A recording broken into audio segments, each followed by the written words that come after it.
warahmatullahi wabarakatuh.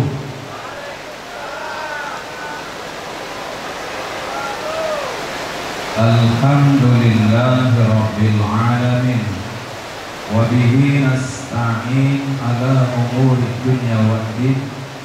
Asyhadu an la ilaha illallah wa asyhadu anna Muhammadar Rasulullah.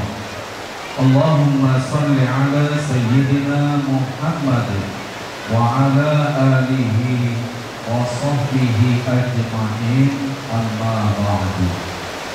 Wa qala ta'ala fi kitabil azimati, para sesepuh, tokoh agama, tokoh masyarakat yang juga sempat hadir dalam acara resepsi pernikahan pagi menjelang siang ini. Keluarga besar Bapak Arsad dan juga keluarga besar Bapak Muhammad Samsul Rizal yang hari ini berbahagia menemani anak-anak mereka pengantin berdua dalam acara resepsi pernikahan. Bapak Ibu kira tetangga sanak famili handai kolan yang berkesempatan hadir. Ada juga Bapak Kepala Desa Muara Damai yang saat ini duduk bersama dengan kita. Pengantin berdua yang berbahagia, ananda kami Anhar dan ananda kami Nuria Hakiki, berdua mudah-mudahan dalam rahmat Allah Subhanahu wa taala. Amin ya rabbal alamin. Sebarang hidup kita Allah ciptakan bukan cuma untuk makan, minum, beristri, punya anak, punya kebun, punya rumah, bukan itu. Tapi kita diciptakan oleh Allah adalah untuk ibadah. Ya pada kita ini terlahir sebagai manusia, maka kita ada tanggung jawab, disuruh mengabdi, menyembah kepada Allah, beribadah hanya untuk Allah Subhanahu wa ta'ala. Dua-duanya ada di dunia ini. Kita alam syahada, kita alam yang tampak oleh mata, mereka alam gaib. Tidak bisa dilihat oleh mata kita, tapi mereka bisa melihat kita. Para jin hidup bersama dengan kita, tapi mereka tidak bisa dilihat kasat mata oleh kita. Nurian dan Anhar, karena sudah tahu bahwa hidup kita ini adalah untuk ibadah, maka salah satu ibadah mengatur hubungan yang tadinya haram, yang tadinya terlarang, yang tadinya tak boleh, yang tadinya jangan sampai dilakukan adalah pernikahan. Pernikahan yang kalian lakukan pada bulan-bulan yang lalu itu adalah bagian ibadah kepada Allah Subhanahu wa ta'ala. Kalian berdua insya Allah akan bertabur pahala di sisi Allah Subhanahu wa ta'ala. Anhar menjadi suami Nuria, Nuria menjadi istri daripada Anhar. Berdua dan Rasulullah bilang, an-nikah nisfuddin, nikah itu separuh ajaran agama. Ketika Anhar bersama dengan Nuria sudah menikah, maka separuh ajaran agama sudah didapatkan. Lengkapi separuhnya lagi dengan dekat kepada Allah, bertakwa kepada Allah Subhanahu wa ta'ala. Ketika kita hendak menikah dan nikah ini syariat Allah, sunnah Rasul, aturan Allah, maka yang pertama sekali tanamkan dalam hati masing-masing ketika kita hendak menikah adalah niatnya karena Allah. Itu membalas perbuatan manusia itu tergantung apa yang dia niatkan di hati. Kalau kita menikah cuma memandang orang itu tampan, orang itu cantik, maka Bapak Ibu sia-sia pernikahan kita. Nuria, seperti kalian berdua ini, istri saya itu menikah 42 kilo. Sekarang sudah 71 kilo. Ya, dulunya begitu. Tidak ada yang namanya kerut-kerut di ujung jari jemari kami. Tidak ada yang namanya leher ini ada seperti gantungan lebah. Itu dulu. Cuma karena kami dulu menikahnya karena Allah, maka tak jadi persoalan. Apapun yang kami temui terhadap suami, terhadap istri kami menikah. Nikah kami karena Allah Subhanahu wa ta'ala. Nikahnya bukan niatnya karena Allah. Yang tadi karena turunan orang hebat, harta banyak tadi, jadi nak ngamboi.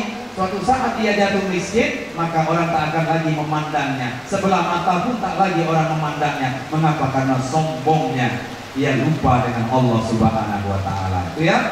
Saya yakin perjalanan rumah tanggaku ini, anandaku berdua, akan banyak ujian, akan banyak juga nikmat Allah berikan.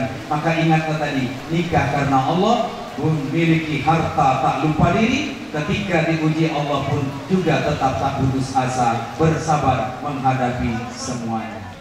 Ya, aku anak kakinya sakit-sakit, asam urat dan lain sebagainya.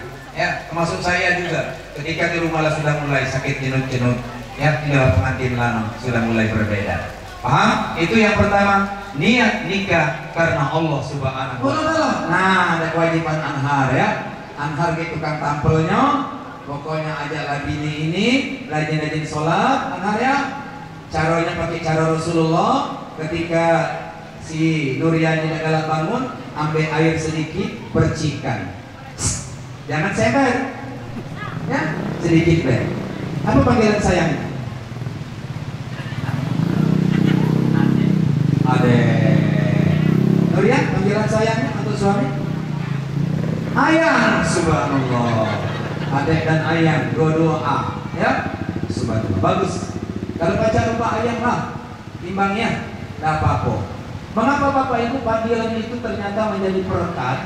Ternyata ketika kita itu memanggil dengan sebutan yang indah, itu bisa menambah gairah kita hidup berumah tangga, kasih sayang kita hidup berumah tangga. Yakinlah, ya, yakinlah. Dan apa-apa mama papa itu bukan berarti kita nak mama papa dan itu tidak. Niatnya itu adalah mengakrabkan kita, memudahkan anak-anak itu supaya anak-anak itu mereka itu ya sama seperti kita memanggil ibunya itu dengan kasih sayangnya. Ya, anak-anak bernilai pahala dari sisi Allah. Maka yang ketiga ini yang paling penting. Jangan pernah melupakan orang yang pernah berjasa dengan kita. Siapa dia orang berjasa dengan kita?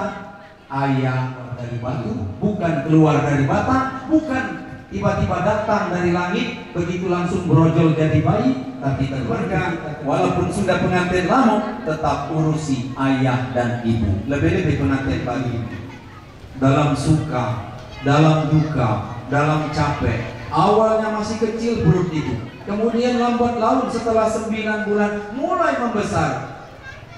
Di sela-sela capeknya ia masih masak, di sela capeknya ia masih ngurus suami, di sela capeknya ia masih gosok pakaian dan lain sebagainya. Ya, tidak bisa dibalas. Begitu hebat jasa ibu itu. Maka buat kita dulu kita dimandikannya, dulu kita dibuatkan minum oleh dia, termasuk dibuatkannya susu.